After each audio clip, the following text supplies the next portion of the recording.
The movie opens in the heart of a dense, shadowy forest, where a frantic couple races desperately for their lives, stripped bare of their clothes, their breaths ragged and hearts pounding against the encroaching darkness. From behind, an unseen killer unleashes a barrage of arrows, each one whistling through the air with deadly precision, turning their desperate flight into a nightmare of pursuit.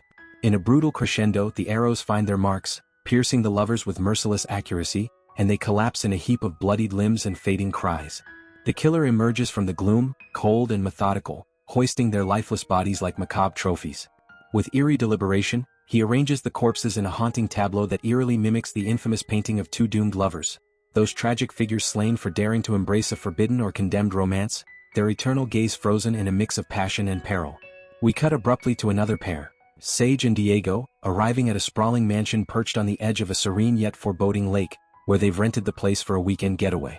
Diego, a budding novelist eager to dive into his latest manuscript, has ulterior motives. He craves this romantic escape with Sage to bridge the growing chasm in their relationship, to rekindle the flames of their love that have dimmed amid recent strains and unspoken resentments. From the outset, Diego sheds his inhibitions, standing naked before Sage with a playful grin, teasing her with a mischievous spark in his eyes. "Why don't we spend the entire weekend just like this?" he quips, his voice laced with flirtatious invitation. Sage, caught off guard but amused, plays along in kind, bantering lightly with his little Diego, in a moment of light-hearted intimacy that eases them into shared laughter.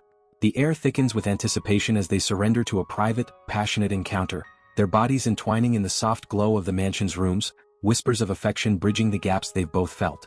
But bliss shatters in an instant when the door creaks open, revealing another couple, Bill and Cian, striding in with suitcases in tow, their faces mirroring the shock rippling through Sage and Diego. "We booked this place for the weekend too," Bill explains with an awkward chuckle, scratching his head as the realization dawns. A double booking blunder by the rental agency. The atmosphere turns thick with unease, a tangle of polite smiles masking the intrusion's sting. Sage, ever the peacemaker, diffuses the tension with grace, suggesting they share the spacious mansion. Plenty of rooms for all after all. "If it makes Diego uncomfortable, we'll pack up and go," she adds firmly, her eyes flicking to her partner for reassurance. Diego, though hesitant, nods in agreement, not wanting to sour the escape he'd planned so meticulously. Reluctantly, the four strangers-turned-roommates venture out to the lake's edge, where sunlight dances on the water and the group tentatively bonds over casual chatter and shared drinks.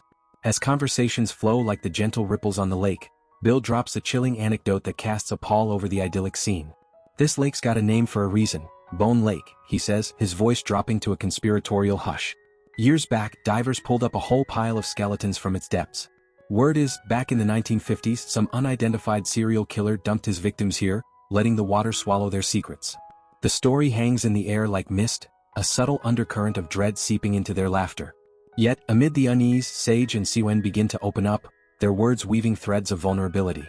Siwen shares that she and Bill have been together for 8 solid years, childhood sweethearts whose bond was forged in playground promises but forever shadowed by disapproving families who never warmed to their union. In a quieter moment, when Bill overhears Diego's secret plan to propose to Sage using his grandmother's cherished wedding ring this very weekend, he pulls him aside with brotherly encouragement. "I'm sure she'll say yes," Bill says warmly, clapping Diego on the back, his eyes gleaming with what seems like genuine support.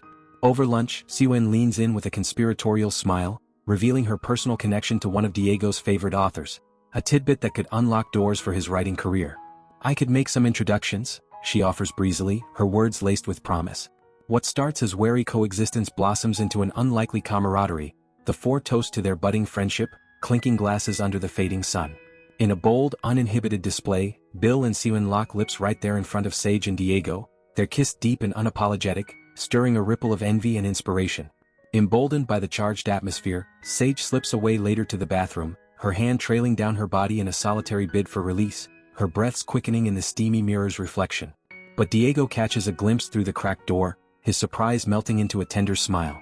"Can I help with that?" he murmurs, stepping closer with an offer of shared intimacy. Sage, flushed and vulnerable, waves him off gently, her satisfaction incomplete, a quiet frustration lingering like an uninvited guest. Not long after, Siwen approaches Diego clad only in a loosely wrapped towel, her eyes wide and feigned innocence on full display. "I can't find my clothes," she pleads softly, admitting with a sheepish tilt of her head that she's misplaced her glasses and can barely see a thing. At first, her demeanor is innocuous, a simple request for aid in the cluttered room. But as minutes tick by, her tone shifts, flirtatious glances, lingering touches, a brush of skin that feels anything but accidental. In a brazen escalation, she turns her back and lets the towel slip to the floor, exposing herself fully. Diego, caught between discomfort and chivalry, mutters an excuse and bolts from the room, his cheeks burning. Later, Siwon weaves her web tighter, cornering Sage with a sly recounting of the incident. Diego saw me without the towel, she confides in a whisper that drips with insinuation, painting the moment as something far more charged than it was. Her delivery is calculated, sowing seeds of doubt like a gardener tending poison ivy, enough to plant unease without immediate uprooting. Though the rift doesn't fracture their bond outright, a subtle itch of suspicion burrows into Sage and Diego's minds. Whispers of doubt echo, there's something off about Bill and Siwon, a vibe that twists like the lake's hidden currents. They can't shake the nagging regret, maybe this weekend was meant to be theirs alone, far from these enigmatic interlopers. As night falls, draping the mansion in velvet shadows, Bill and Siwon propose a game laced with thrill. Why don't we unlock those boarded-up rooms upstairs? They've been teasing us with their mysteries all day. Curiosity battles caution, and with a mix of excitement and trepidation, Bill, ever the showman, picks the locks one by one, his grin widening like a crescent moon. The first room they breach steals the breath from all four. Walls lined with an arsenal of swings, restraints, and an array of explicit toys, gleaming under dust motes in the dim light. Sage's face flushes with a cocktail of shock and embarrassment. Diego clears his throat awkwardly, insisting, "We shouldn't touch any of this, let's move on," herding them toward the next door like a shepherd fleeing a storm. But the second chamber plunges them deeper into unease. A Ouija board squats ominously in the center, its planchette frozen mid-spell, while yellowed news clippings plaster the walls, tales of the mansion's original owners, a family that vanished without a trace 15 years prior, their absence a riddle wrapped in whispers of foul play. The air grows heavy, claustrophobic, hearts race as they back away, abandoning the final door unopened, its lock mocking their retreat. The next morning dawns crisp and deceptive, sunlight filtering through the trees as Sage steps out for a solitary stroll. Her gaze snags on Bill, bathing nude by the water's edge, his body glistening under the cascade of a makeshift outdoor shower, utterly at ease in his skin. Sage averts her eyes, a flush creeping up her neck, but Bill catches her stare and beams, unashamed. "I just love feeling one with nature like this," he calls out, his tone warm yet edged with invitation, as if testing the waters of her resolve. She murmurs a hasty retreat, the encounter leaving her skin prickling. Breakfast unfolds with forced normalcy until Bill, in a flourish of audacity, produces Diego's grandmother's ring, the very heirloom meant for Sage's finger, and drops to one knee before Siwon, proposing with theatrical flair that draws gasps and applause. Sage, oblivious to the ring's significance, coos at the romance of it all, her heart swelling unwittingly at the borrowed gesture. But Diego cedes in silence, the betrayal cutting deeper than he lets on. He corners Bill alone, voice trembling with fury. "What the hell have you done? That ring was my grandmother's, I was going to propose to Sage with it." Bill's facade crumbles into contrition, tears welling as he confesses, "Siwon's been cheating on me. I thought this would save us, show her I'm all in." He slumps, a picture of devastation, and Diego, softened by shared vulnerability, opens up in return. "Sage cheated on me early on, ran off with her ex. I get it, man, the ache of it." Bill vows to return the ring before the weekend's end, his promise sealing a fragile truce. Eager to shake off the morning's drama, the group hatches a plan for groceries, with Sage and Bill heading into town while Diego and Siwon stay behind. On the drive, Bill's tongue loosens like a valve, dredging up the towel incident with Siwon and twisting it anew, stoking fresh embers of misunderstanding between Sage and Diego.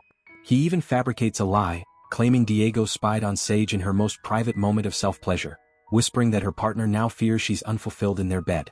Sage reels, betrayal knotting her gut. How could Diego spill such intimacies to a near stranger? Yet Bill inches closer, his hand brushing hers on the gearshift, his proximity a velvet trap. Back at the mansion, with Sage gone, Siwon corners Diego in the sun-dappled kitchen, her words honeyed poison at first, subtle jabs at Sage's flaws, eroding his defenses like waves on stone. Flirtation follows, her laughter low and inviting, her body language a siren's call, drawing him toward an abyss he senses but can't quite name. A sudden flashback peels back the curtain. Bill and Siwon, revealed as the mansion's true owners, had orchestrated every detail a day prior, their plot a meticulously laid snare for unwitting couples like Sage and Diego. Upon the duo's return, Sage teeters on the edge of their scheme, confronting Diego in a haze of anger and hurt, her voice cracking with accusations born of Bill's deceit. Siwon swoops in like a benevolent shadow, diffusing the storm with a suggestion of mulled wine by the fire, just to lighten things up.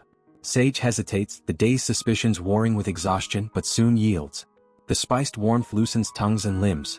They sway to an invisible rhythm, drifting toward the lake as twilight bleeds into night. Rain erupts without warning, a deluge that soaks them to the bone, turning their laughter giddy and wild. They plunge into the shallows, clothes clinging like second skins, the storm a chaotic aphrodisiac. But clarity pierces the haze for Sage. Siwon navigates the downpour without her glasses, her vision sharp as a blade, proof of the elaborate lie spun to ensnare Diego. Meanwhile, back at the house, Diego paces like a caged animal, Sage's absence gnawing at him. He ventures into the tempest, calling her name against the wind, but finds only Siwon, who shrugs innocently. She must be around somewhere, I wouldn't know. Panic surges. He retreats, drenched and defeated, only to collide with Sage slipping in through a side door, her eyes fierce with revelation. Words tumble out in a rush, accusations, defenses, but the venom takes root, their argument escalating into a maelstrom of shouts and tears, each word a dagger honed by Bill and Siwon's invisible hands. Outside the door, the puppeteers eavesdrop, their smiles serpentine, savoring the discord they've sown. Then, in a pivot of feigned horror, Diego flings open the door. Sage stormed out in a rage, she's gone.